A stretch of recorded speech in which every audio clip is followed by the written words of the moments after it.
नागपुर जिले के उमरेड तहसील के चांपा, हड़दगांव आदि 20 गांव को जोड़ने वाली मुख्य सड़क की दयनीय स्थिति से तंग आकर छात्रों ने विरोध का रास्ता अपनाया।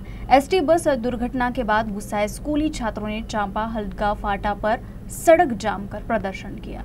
उमरेड तहसील के चांपा, हड़दगांव, खपरी, परसोड़ी, तिखाड़ी, उमरा और अन्य गांव को जोड़ने वाले मार्ग की दुर्दशा हो चुकी है।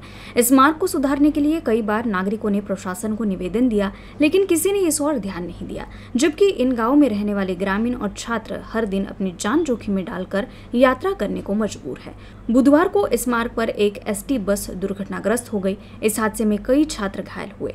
इस हादसे के बाद तो स्कूली छात्रों ने सड़क की दुर्दशा को लेकर मोर्चा खोलते हुए आंदोलन शुरू कर दिया। इस आंदोलन को ग्रामीणों का भी साथ मिला और मार्ग पर विरोध प्रदर्शन करते हुए सड़क की मरम्मत करने की मांग की गई। वैसे तो पालक मंत्री चंद्रशेखर बावनकुले ने आश्वासन दिया है कि 80 करोड़ रुपए की लागत वाली सीमेंट सड़क का काम दिवाली तक शुरू हो जाएगा। उन्होंने क्रशर प्लांट मालिकों को अस्थायी मरम्मत के लिए गड्ढों को भरने का आदेश दिया। हालांकि ग्रामीण और छात्र स्थायी समाधान की मांग कर रहे हैं। वे ओवरलोड ट्रक, जहरीली धूल की समस्याओं पर ठोस निर्णय की मांग कर रहे हैं। चांप्याला जातो कारण आम्हाला चांप्या मार्ग आहे।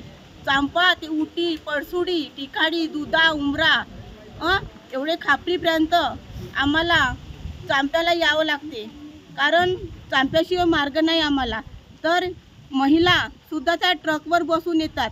आम्हाला खूप विचार पडते, कारण आज कोणता ट्रकवाला कसा राहतो, कहा राहतो आपल्याला माहीत नाही राहत। कधी दारू पिऊन राहतो, कारण तरुण मुलीसुद्धा शिक्षणासाठी बाहेर जातात, त्या ट्रकमध्ये बसून येतात। म्हणून हे लोकांना दिसत नाही, ह्या शासनाला दिसत नाही। येऊन जातात पण आम्हाला काही समस्या दूर करत नाही।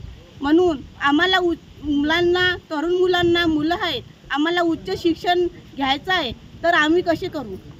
चांप्यापासून गेलेला चांपा, हड़दगाव, परसोडी, खापरी, सायकी अशा विविध 15 गावांना जोडणारा हा NBRचा रस्ता 53, NBR 35 या रस्त्याची अतिशय अनेक वर्षापासून दुरवस्था झालेली आहे। याच्याकडे प्रशासन आणि सरकारचं दुर्लक्ष आहे।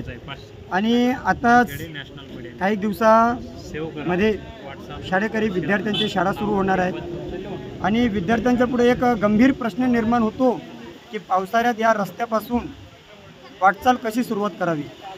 तसेच या भागातील जे महिला आहेत त्या महिलांना अक्षरशः आपल्या जीवाचा धोका पत्करून या रस्त्यापासून प्रवास करावा लागतो। त्या ओव्हरलोड ट्रक चालवण्यामुळे या रस्त्याची अतिशय दुरावस्था झालेली आहे। यामुळे आज इथे शांतताप्रिय आंदोलन करण्यात आलेले आहे।